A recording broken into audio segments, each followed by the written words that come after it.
Gluten intolerance seems to be in the news a lot these days. So how do you know if you're gluten intolerant, and what's the best way to figure it out? And if you are, how can you live gluten-free for life and still have a life? In this show, I'm going to demystify this subject and show you simple and delicious ways you can live gluten-free. So there are a few ways that you can have challenges with gluten. Now, the first one is celiac disease, and it's estimated that 1 in 133 people have this. This is genetic, but I think it's way higher than that. We just aren't diagnosing people often enough.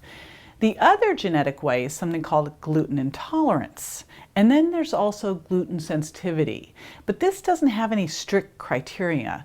And I'll tell you what I've discovered is that 90% of people I've pulled off gluten feel better.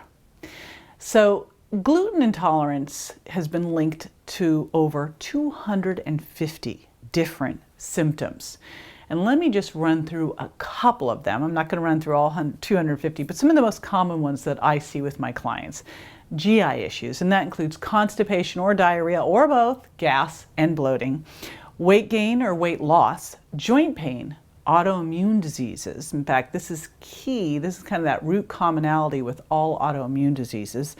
Skin rashes, migraines and headaches, fatigue, fibromyalgia, other food intolerances, which, by the way, gluten actually raises a protein in your small intestine called zonulin, and that protein makes your gut leakier so that you are more likely to have other intolerances. Yikes.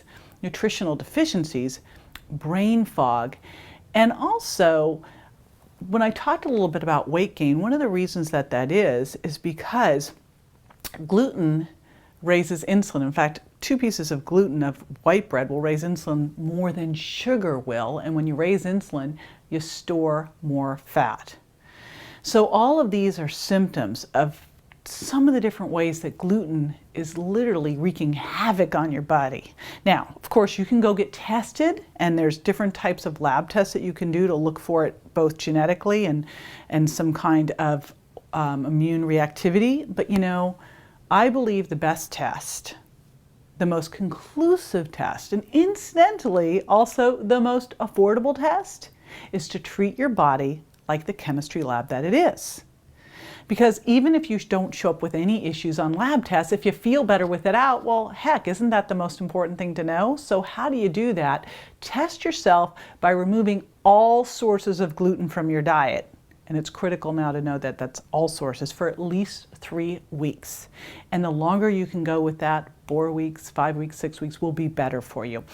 During that time, you're going to track your symptoms. So the first thing you do is go through all those symptoms, track them, journal what you're eating during the time, and then at the end of that time period, you're going to re-challenge by eating gluten-containing foods and tracking your symptoms again. And by the way, at the end of those 3 or 4 weeks, better 4, you go back and you re-challenge. I like people to re-challenge for 4 days, but the moment they feel a symptom, they're done. All right, so you don't, someone emailed me to go, I feel horrible eating gluten. Do I have to do the 4 days? No, you know the answer. So you go back and you challenge every day, because sometimes with an immune reaction, it can take up to 4 days to start to notice it. But I found with most people, they're going to feel it within the first 24 hours. When I eat gluten, the next morning I wake up and my hands are swollen. I can feel it, because gluten creates inflammatory responses in your body. So even though that's not life-threatening, who wants more inflammation? And by the way, inflammation also can create insulin resistance, and insulin resistance makes you store more fat. Nothing you want to go near. And again, I found that 90% of my clients notice a significant difference in their health when they pull out gluten. And there are so many great swaps now that you're not even going to miss it. The big challenge here is to make sure that you're not eating it by mistake, because gluten hides in some of the craziest places that you would never expect. Pringles, French fries, soy sauce, mustard, luncheon meat. So, as you move away from processed food, which is obviously a health strategy we all should be doing, It's going to make it a lot safer because gluten is in a lot of processed foods. And you might not see it outright like wheat flour. You might see things like MSG. So it hides within things. So again, the easiest thing to do is step away from the processed foods.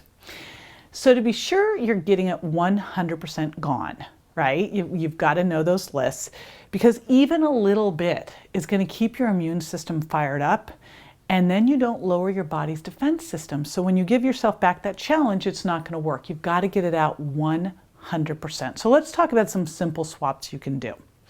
If you love pasta, switch over to quinoa pasta. Now here I'm going to make a special shout out because I find that most of the quinoa pastas out there have put corn in.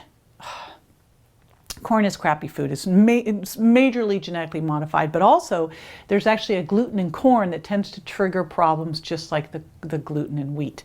So get yourself corn-free quinoa pasta. Andy and Dreams is the brand you want to look for there. Or spaghetti squash. What an amazing vegetable this is. Spaghetti squash, if you haven't tried this one yet, it's incredible. It looks like it's like a big yellow watermelon, and you can boil it or roast it and then you shred it. And it comes off just looking like pasta. So you're going to trade the quinoa pasta or the spaghetti squash for wheat pasta. Now, what if you love to do a wrap or a burrito? You can trade those tortillas, the whole wheat tortillas, for rice tortillas or coconut wraps or lettuce leaves. All of those are great, but a big shout out on coconut wraps. These are the most amazing things. It gives it a little Thai ambiance. Okay, soy sauce. Wheat-free tamari, or if you want to go totally soy-free too, coconut aminos are amazing.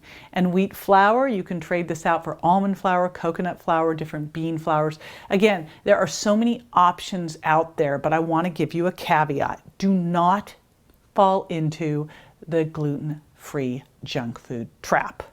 You weren't eating cookies or cupcakes before, at least I hope you weren't. Don't start eating them now just because it says gluten-free. It is still a cupcake. It's still got sugar. It didn't suddenly become good for you because they pulled the gluten out, all right? Now, I believe everyone, that means you, should do a 3 to 4 week gluten-free trial and see how you feel. In a few short weeks, you're going to be able to connect the dots between what you're eating and how you feel, so you'll know if gluten should get out of your diet or it's okay to have a little bit. Powerful information. And if you do find out that you got to take the gluten out for the long haul, the great news is that there's loads of delicious gluten-free swaps out there that make it easy to follow a gluten-free lifestyle. If you'd like a free transcript of today's show, text 58885 and enter gluten1. That's gluten and the number 1. Put a space, your first name, another space, and your email address. Again, text to 58885 and enter gluten1 space, your first name, put another space, and your email address. In the Virgin Diet, I have you swap 7 foods for 3 weeks to uncover your hidden food intolerances so that you can finally lose the weight and feel better fast. Why wait? Start those 3 weeks today.